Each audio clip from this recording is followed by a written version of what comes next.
Hello दोस्तों, welcome to arts वल्ला। स्वागत है आप सभी का आज के इस नए वीडियो में। तो आज के इस वीडियो में मैं आप लोगों को बताने वाला हूं सर्वनाम के बारे में। ठीक है, सर्वनाम के बारे में आप लोगों को कंप्लीट कॉन्सेप्ट आज के इस वीडियो से मिलने वाला है। इससे पहले मैंने आप लोगों को संज्ञा के बारे में बताया है और संज्ञा से रिलेटेड कंप्लीट ऑब्जेक्टिव का प्रैक्टिस भी करवा दिया हूँ। तो उम्मीद है आप लोग देख लिए होंगे। अगर नहीं देखे हैं तो चैनल पर जाइए, प्लेलिस्ट बना हुआ है, वहाँ से आप लोग प्रत्येक सब्जेक्ट को टॉपिक वाइज चैप्टर वाइज देख सकते हैं। ठीक है, तो चलिए आज हम लोग बात करने वाले हैं मेनली सर्वनाम के बारे में, जिसको इंग्लिश में प्रोनाउन कहा जाता है। ठीक है, तो पूछिएगा सर्वनाम किसे कहते हैं। ठीक है, तो देखिए बोला जाता है जो जिन शब्दों का प्रयोग किसी व्यक्ति, वस्तु, स्थान या भावना के नाम के बदले किया जाता है उसे क्या कहा जाता है? सर्वनाम कहा जाता है। या सिंपल भाषा में याद रखिएगा तो हम बोल सकते हैं जो जिस शब्द का प्रयोग, क्या बोल सकते हैं? जो जिस शब्द का प्रयोग संज्ञा के बदले किया जाता है, जिस शब्द का प्रयोग संज्ञा के बदले किया जाता है, जिस शब्द का प्रयोग संज्ञा के बदले किया जाता है, ठीक है ना, उसे हम लोग क्या कहते हैं? तो उसे हम लोग कहते हैं सर्वनाम। तो शॉर्ट भाषा में याद रखिएगा, तो सिंपली याद रखिएगा जो संज्ञा के बदले हम जिस शब्द का प्रयोग करते हैं उसी को सर्वनाम बोला जाता है। ठीक है, सर्वनाम का उदाहरण जैसे देखिए मैं, तू, आप, यह, वह, जो, सो, कोई, कुछ, कौन, क्या, तो ये सभी जो है टोटल क्या है? सर्वनाम है। जैसे देखिए बोलेंगे, जैसे उदाहरण के तौर पे देखिए, जैसे बोलेंगे राम एक अच्छा लड़का है। क्या बोलेंगे? राम एक अच्छा लड़का है। राम एक अच्छा लड़का है। उसी के आगे लिखेंगे जो राम विद्यालय जाता है। राम विद्यालय जाता है। ठीक है ना, तो ये थोड़ा सा सेंटेंस क्या हो जाता है? खराब हो जाता है।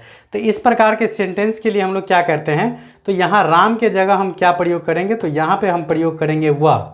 मतलब राम एक अच्छा लड़का है, वह क्या करता है? तो विद्यालय जाता है। ठीक है, तो यहाँ पर जो मैंने वह शब्द का प्रयोग किया है, यहाँ पे मैंने जो वह शब्द का प्रयोग किया है, ये वह जो है ये राम के बदले आया है। ठीक है ना, और राम क्या है? एक संज्ञा है। तो सिंपल भाषा में याद रख लीजिएगा, जो संज्ञा के बदले हम लोग जिस शब्द का प्रयोग करते हैं उसी को बोला जाता है सर्वनाम। ठीक है, तो उम्मीद है आप लोगों को समझ में आ गया होगा। सर्वनाम की कुल संख्या की बात करें तो याद रखिएगा हिंदी में जो है सर्वनामों की कुल संख्या कितनी है?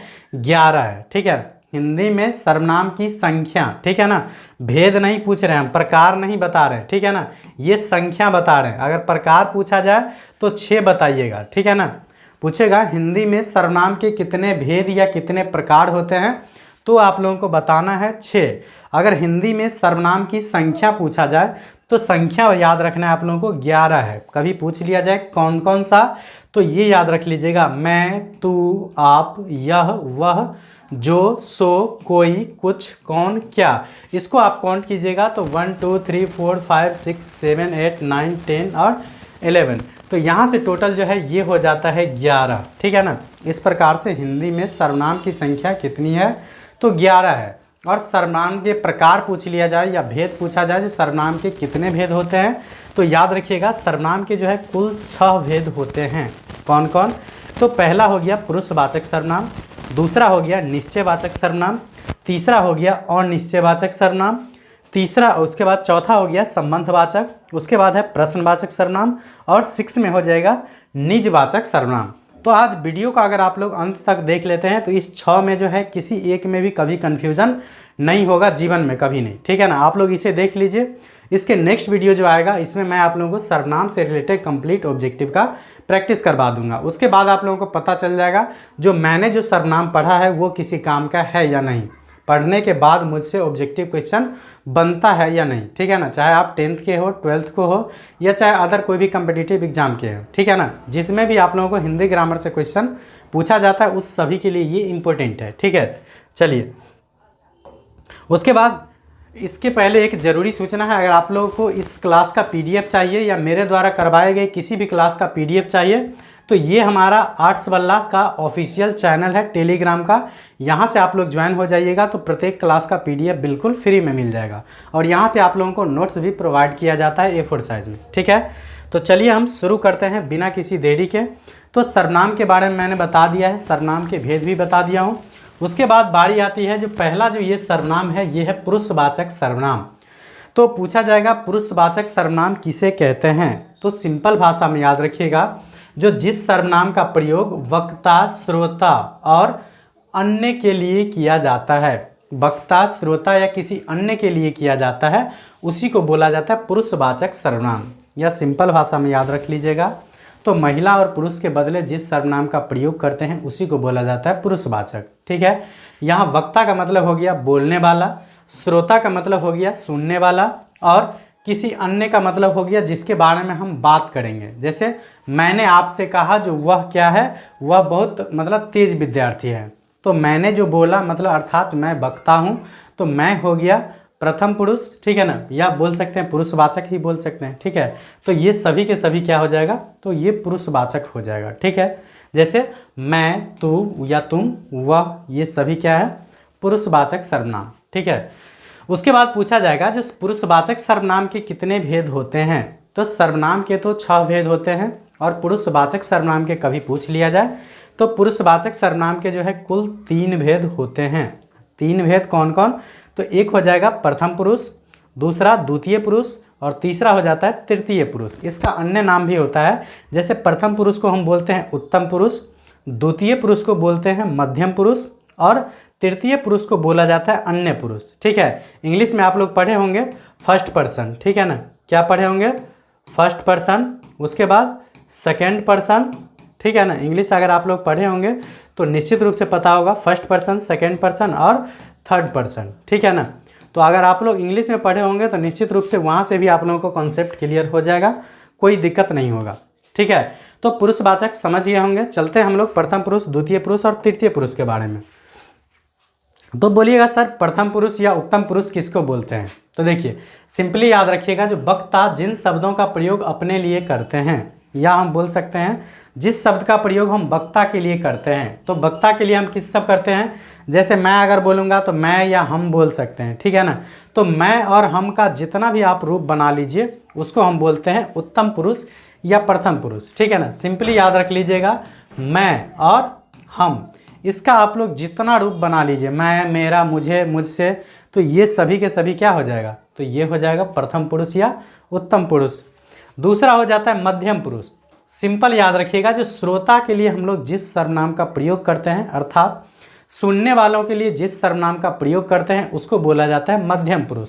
मध्यम पुरुष में समझ लीजिएगा सिंपली, जो तुम या आप के बदले तुम या आप का जितना रूप आप बना लीजिए, तुम लोग, आप लोग, समझ गए ना, तो तुम और आप, इसका आप जितना रूप बना लीजिए ये सभी के सभी आ जाएंगे मध्यम पुरुष या द्वितीय पुरुष में। ठीक है, और तृतीय पुरुष में क्या आ जाएगा, तो अगर ये 2 आप समझ लिए होंगे तो इसके अलावा आप लोगों को जो भी नज़र आ जाएगा सबको रख दीजिएगा कहाँ पे, तृतीय पुरुष या अन्य पुरुष में। जैसे में यह, वह, उनको, उनसे, उन्हें, उन लोगों का, ये सभी के सभी क्या हो जाएगा, तो ये हो जाएगा तृतीय पुरुष या अन्य पुरुष। ठीक है, तो उम्मीद करता हूँ आप लोगों को ये भी समझ में आ गया होगा।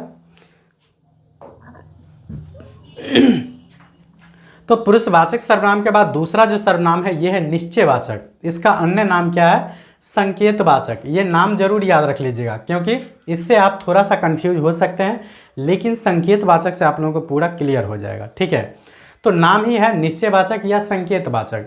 तो संकेतवाचक में क्या करेंगे, तो हम किसी भी संज्ञा या जिस सर्वनाम का प्रयोग हम किसी वस्तु या व्यक्ति को संकेत करने के लिए करेंगे उसको बोलेंगे संकेतवाचक। या निश्चयवाचक का मतलब क्या हो जाएगा, तो निश्चित व्यक्ति या वस्तु के बदले हम लोग जिन शब्द का प्रयोग करेंगे उसी को बोलेंगे निश्चयवाचक सर्वनाम।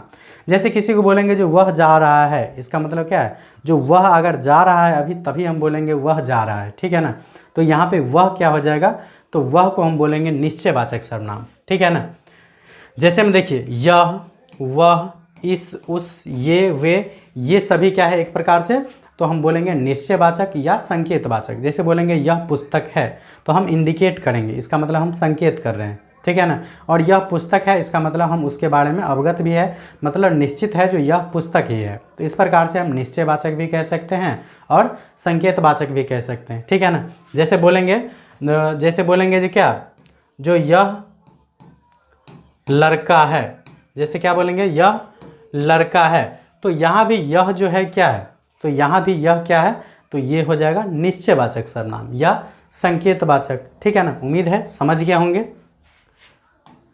उसके बाद नेक्स्ट बात करें अनिश्चयवाचक सर्वनाम। तो नाम से ही स्पष्ट है अनिश्चयवाचक, तो जिस सर्वनाम का प्रयोग हम अनिश्चित व्यक्ति या वस्तु के बदले करेंगे उसी को बोलेंगे अनिश्चयवाचक सर्वनाम, या जिस सर्वनाम से अनिश्चितता का बोध हो, मतलब निश्चितता का बोध नहीं हो। ठीक है ना, जैसे देखिए, जैसे बोलेंगे कोई जा रहा है, क्या बोलेंगे, कोई जा रहा है, कोई जा रहा है, तो यहाँ देखिए कोई जा रहा है, अब कौन जा रहा है ये पता नहीं है, तो इसका मतलब ये क्या है, अनिश्चयवाचक सर्वनाम। जैसे आपको बोलेंगे कुछ पढ़ लो, क्या बोलेंगे, बोलेंगे बाबू कुछ पढ़ लो, अभी टाइम है। ठीक है ना, कुछ पढ़ लो, तो यहाँ पे कुछ मतलब क्या, कुछ पढ़ लो, आप क्या पढ़िएगा कुछ पता नहीं है। ठीक है ना, तो इसलिए कुछ भी हो जाएगा आप लोगों को अनिश्चयवाचक सर्वनाम। ठीक है ना, सिर्फ नाम याद रख लीजिएगा काफ़ी है। निश्चयवाचक में निश्चितता का बोध होगा, अनिश्चयवाचक में अनिश्चितता का बोध होगा, मतलब निश्चितता का बोध नहीं होगा। ठीक है ना, उसके बाद तीसरा बात करेंगे, चौथा हो जाता है आप लोगों को संबंधवाचक सर्वनाम। तो ये भी नाम से ही स्पष्ट है संबंधवाचक।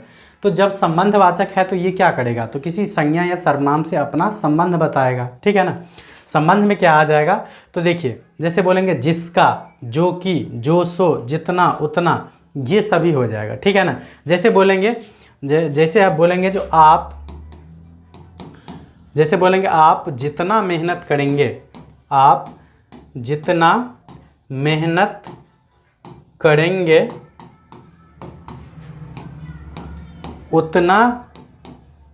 उतना अधिक अंक प्राप्त करेंगे, उतना अधिक अंक प्राप्त करेंगे। ठीक है ना, तो यहाँ जितना और उतना जो आ गया ना, तो ये भी क्या है, संबंधवाचक, क्योंकि संबंध बता रहा है। आप जितना मेहनत कीजिएगा उतना क्या आ जाएगा, अंक आएगा। ठीक है ना, जैसे बोलेंगे जो वह लड़का,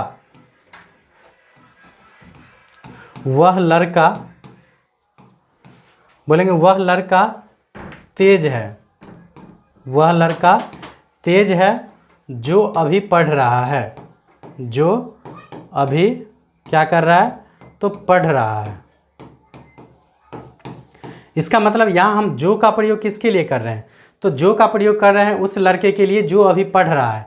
तो यहाँ जो भी क्या कर रहा है, संबंध बता रहा है किसके साथ, तो वह लड़का जो क्या कर रहा है, पढ़ रहा है। तो यहाँ पे जो क्या हो जाएगा, तो यहाँ जो भी हो जाएगा आप लोगों को संबंधवाचक सर्वनाम। ठीक है, अगर नई परिभाषा याद रखें तो ये एग्जाम्पल याद रख लीजिएगा। ये सब जो है जिस सेंटेंस में आप लोगों को आ जाएगा समझ लीजिएगा क्या है, तो संबंधवाचक सर्वनाम। ठीक है, चलिए नेक्स्ट हमारा सर्वनाम है, ये है आप लोगों को प्रश्नवाचक सर्वनाम। तो ये भी आप लोगों को नाम से ही स्पष्ट है प्रश्नवाचक सर्वनाम। तो नाम ही है प्रश्नवाचक, इसका मतलब जिस सर्वनाम का प्रयोग हम लोग प्रश्न करने के लिए करेंगे उसी को बोला जाता है प्रश्नवाचक सर्वनाम। तो परिभाषा में भी सेम वही लिखा गया है, जो जिस सर्वनाम का प्रयोग करके किसी व्यक्ति, स्थान, वस्तु इत्यादि के बारे में हम क्या करते हैं, प्रश्न पूछते हैं। ठीक है ना, उसी को बोला जाता है प्रश्नवाचक सर्वनाम। जैसे ये सभी जो है, ये सभी क्या है, प्रश्नवाचक सर्वनाम के उदाहरण है। जैसे कौन, किसका, क्या, किसने, कैसे, कब, क्यों, कहाँ, ये सभी क्या है, प्रश्नवाचक सर्वनाम। जैसे आप लोगों से पूछेंगे जो आप क्या पढ़ रहे हैं, क्या पूछेंगे, जो आप क्या पढ़ रहे हैं, आप क्या पढ़ रहे हैं, तो ये जो है ये प्रश्नवाचक चिन्ह है। ठीक है ना, तो ये आप लोगों को जिस भी सेंटेंस में नज़र आ जाए ये चिन्ह समझ लीजिएगा, वो जो है क्या है, प्रश्नवाचक चिन्ह है, मतलब उसमें प्रश्नवाचक सर्वनाम हो सकता है। और वो याद नहीं रहे तो सिंपली याद रख लीजिएगा, जब भी हम किसी से प्रश्न करेंगे, ठीक है ना, जिस सर्वनाम का प्रयोग हम लोग प्रश्न करने के लिए करेंगे उसी को बोला जाता है प्रश्नवाचक। जैसे मैंने पूछा है जो आप क्या पढ़ रहे हैं, तो यहाँ हम क्या का प्रयोग किस लिए किए हैं, तो आपसे प्रश्न करने के लिए। तो यहाँ क्या को हम क्या बोलेंगे, तो इसी को बोलेंगे प्रश्नवाचक सर्वनाम। ठीक है, जैसे बोलेंगे जो आपको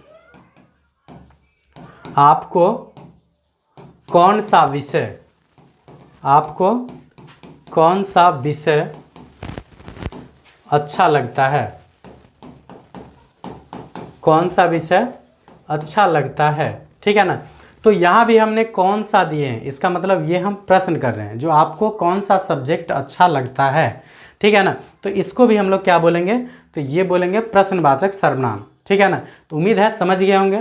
प्रश्नवाचक सर्वनाम किसको बोलेंगे, तो जिस सर्वनाम का प्रयोग हम लोग प्रश्न करने के लिए करेंगे उसी को बोला जाता है प्रश्नवाचक सर्वनाम। जैसे बोलेंगे आप कहाँ जा रहे हैं, तुम क्या कर रहे हो, वह कहाँ जा रहा है, ठीक है ना। तो जब भी कहाँ, कब, क्यों, कैसे, किसका, किसको, ये सभी आ जाए बीच में, समझ लीजिएगा वो क्या है, तो प्रश्नवाचक सर्वनाम है, ठीक है। उसके बाद लास्ट हमारा बच जाता है निजवाचक सर्वनाम। तो निज का मतलब क्या होता है, निज का मतलब होता है खास, स्वयं, ठीक है ना।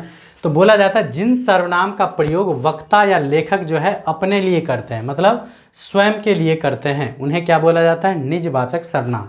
मतलब ऐसे सर्वनाम जिसका प्रयोग जो है वक्ता या लेखक खुद के लिए करता है। जैसे मैं अपने लिए क्या करूँगा, जो मैं खुद पीपीटी तैयार कर लूँगा, ठीक है ना। जैसे क्या बोलूँगा, जैसे बोलूँगा जो मैं खुद, या स्वयं बोल सकते हैं, बोलेंगे मैं स्वयं पीपीटी तैयार कर लूँगा, तैयार कर लूँगा, ठीक है ना। तो यहाँ जो स्वयं आ गया ये हम किसके लिए प्रयोग किया, तो हम खुद के लिए करेंगे, जो ये काम हम खुद कर लेंगे, ठीक है ना। तो जिस सर्वनाम का प्रयोग वक्ता या लेखक, मतलब बोलने वाला या लिखने वाला खुद के लिए करता है, उसी को क्या बोला जाता है, तो उसको बोला जाता है निजवाचक सर्वनाम, ठीक है ना। बोलेंगे जैसे यह काम मैं खुद कर लूँगा, तो वहाँ पे खुद क्या हो जाएगा, तो खुद हो जाएगा निजवाचक सर्वनाम, ठीक है ना। तो ये हो जाएगा आप लोगों को क्या, निजवाचक सर्वनाम। तो यही 6 क्या था आप लोगों को, सर्वनाम था, जिसके बारे में मैं आप लोगों को आज के इस वीडियो में कंप्लीट जानकारी दिया हूं। तो उम्मीद करता हूं आप लोगों को सर्वनाम जो है अच्छे से समझ में आ गया होगा। अगर फिर भी कोई डाउट रह जाता है तो आप लोग कमेंट निश्चित रूप से कीजिए, हम 100% कमेंट का रिप्लाई देते हैं, ठीक है। नेक्स्ट वीडियो जो आने वाला है ये आप लोगों को सर्वनाम से रिलेटेड कंप्लीट ऑब्जेक्टिव का आएगा। तो उसे देखने के लिए आप लोग चैनल को सब्सक्राइब जरूर कर लीजिएगा, और वीडियो पसंद आता है तो लाइक कमेंट जरूर कर दिया कीजिए, और अपने दोस्तों में शेयर करना ना भूलिएगा, ठीक है। तो मिलते हैं नेक्स्ट वीडियो में इसके ऑब्जेक्टिव के साथ, तब तक के लिए बाय। आई होप आप सभी अच्छे से पढ़ रहे होंगे, ठीक है।